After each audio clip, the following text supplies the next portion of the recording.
BBC Radio Manchester, 13 minutes to 3 o'clock. Do you remember trying to solve a Rubik's Cube while dressed in your He-Man picture pyjamas? Did you try to make cool sound effects with your mouth? Like Jones from Police Academy, or maybe you swooned over Scott and Charlene. I didn't write any of this. When in the year, maybe the 80s were different from you. Maybe the 80s were about the miners' strike and poverty. And like me, the teachers' strike, and the whole world was rubbish and monochrome. Maybe that's what the 80s were for you. But anyway, talking to us about all that now is Mr. Michael A. Johnson, who's taken a trip down memory lane and put all this into his book, A 1980s Childhood. Hiya, Michael. Hello. How are you? I'm very well, thank you. Good. Michael Johnson, you've got an 80s-sounding name, haven't you? Yes, it is. 90s, I suppose. Yeah, it's more 90s, yeah. He was around in the 80s, though. He was. Very little. Yeah, so the 80s then, okay, it's the often maligned decade, isn't it? It is, but I chose to write a book about the good things mostly, although there's quite a few events in there that you can't leave out. You know, there were a few disasters and things that, you know... Just mentioned that in the miners' strike, massive unemployment, you know, the Falklands War, it was all... Chernobyl, yeah. Wasn't all right. fun, was it? And I'll tell you what the worst one was. The Blue Peter Garden got vandalised as well. Oh, nice. Can you imagine that? I know. Nostalgia, eh? It's not what it used to be, is it? It's not. No. So, Michael, how old are you? Let's get this. Let's get ourselves right. We know where we're talking from. I was born in 77. That makes me 35. So my memory started functioning exactly 1980. You know how you don't remember anything before that, but you just start to remember things from about that age onwards. So that's handy for this book, isn't it? It's very handy, very fortuitous. So yeah, one of my first memories is going off to school, and it was 1980 or 81.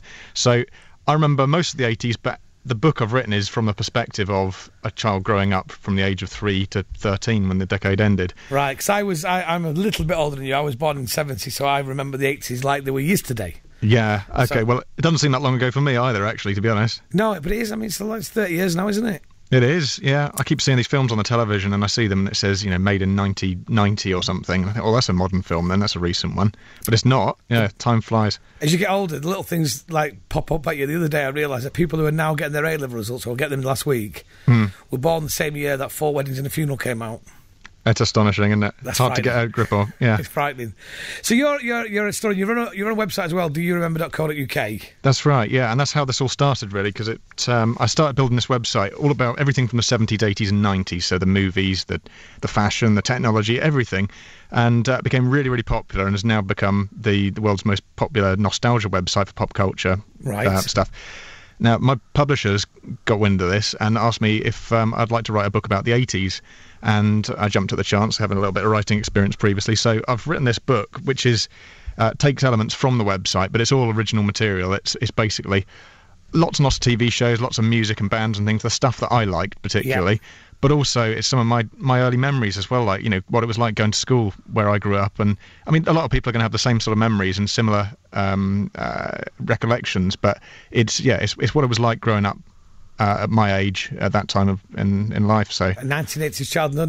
Now obviously we kind of, before we brought you on, we spoke about the Scott and Charlene's of this world and the music that we all remember. Do you go into the sort of the underground stuff there, the bands that weren't probably as remembered as often now, but the cults, there seem to be more tribes, and you know what I mean by that? Yeah, people seem to be a bit more different about different things in those days than they are now. It's more homogenised. So it's a lot more. No, it's pretty mainstream actually, because when I, as a 3-year-old to 13-year-old, I wasn't really getting into the underground stuff at that point. So the stuff I remember is all pretty conventional stuff. Of course, yeah. I mean, the most underground thing that's in the book is probably the Wombles. Spitting Image. No, I was going to say the Chicken Song. All right. Well, subversive sort of stuff. Yeah, that's the one. Yeah. Yeah.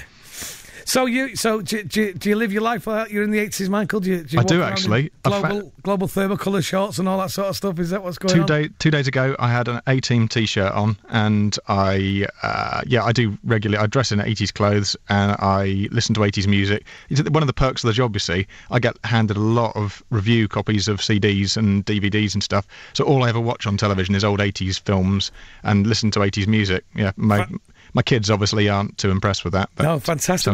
We had Sam Fox on the show earlier this week. Oh, fantastic! And and I mean, she's not listening, but I'll put this to you: her 4 studio albums that she made, have been remastered. No, I just think does that improve them? Does anybody really need a remastered Sam Fox album? She was very she was a very good model, wasn't she? But She's a great when it came to model. music, yeah. She was popular. Not so sure. People bought her records. But I don't think there's anybody out there going, you know what would complete my life?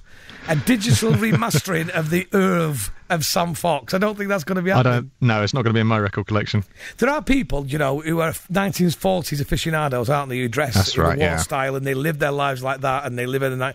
And that's kind of cool and everything. But the 80s were a bit naff, weren't they, Michael? Well, some of it was, but some of the stuff, I mean, yeah, he's not going to get me growing my hair into a mullet or anything anytime soon. No. But some of the fashions, they're coming back. You look at the teenagers today on the streets and they're wearing 80s clothes and not even realising it. They're all wearing espadrilles at the moment, aren't they? Exactly. And, you know, I've got a teenage son who, you know, dresses like Heidi when I was 15 in many ways. Exactly, yeah. So they don't even realise that it's retro and it's come round again. But anyway, yeah, no, it's a lot of the 80s is still pretty cool, actually. And the music, think about the music and the movies that we had at the time, the films. Yeah. There's some classic stuff there. There is, but I mean, I think the 80s were the decade of false hope as well. Like, I'm yet to see a hoverboard. Oh, I'm still waiting for one. Yeah. We were promised a hoverboard, weren't we, by the makers of, what's it called? Back to the Future. Yeah, exactly. Yeah. I know. I spent most of the 80s waiting for one of those, and I also waited for, thanks to the 1984 Olympics in LA. Do you remember it started jetpack? A man on a jetpack flew around the stadium and landed, and I thought from that moment on, by the time I'm a grown-up, I'm going to be going to work in a jetpack. We'll get one. Surely we'll get a jetpack before the 80s are out, we thought, didn't we? Exactly, yeah. I used to play jetpack on the ZX Spectrum on my little computer. I'd be playing jetpack, the guy, you know, this little guy flying around on that, and I thought, yeah, anytime soon it's going to be real. I'm going to get one of those and a hoverboard. And every Christmas I was disappointed. Every Christmas. Yeah. Well, the problem with the hoverboard is you know what you get before you opened it. Oh, exactly. It'd be the only present that's about a foot off the floor, wouldn't it? Yeah. So you definitely know what you get it. So good luck with the book. It's out now to buy, is it? It is. The publishers put it out as an ebook at the moment as a special discount. It's £2.56 just for the next couple of weeks until the paperback. £2.56? Yeah, until the paperback comes out on the 7th of September, and you can get that in Waterstones, WH Smith, all good bookshops, and Amazon, of course. Yep. And in fact, if you go to the website doyouremember.co.uk, you'll see banner ads all over the place. Of course, I'm promoting it shamelessly at the moment. Of course you are, Michael.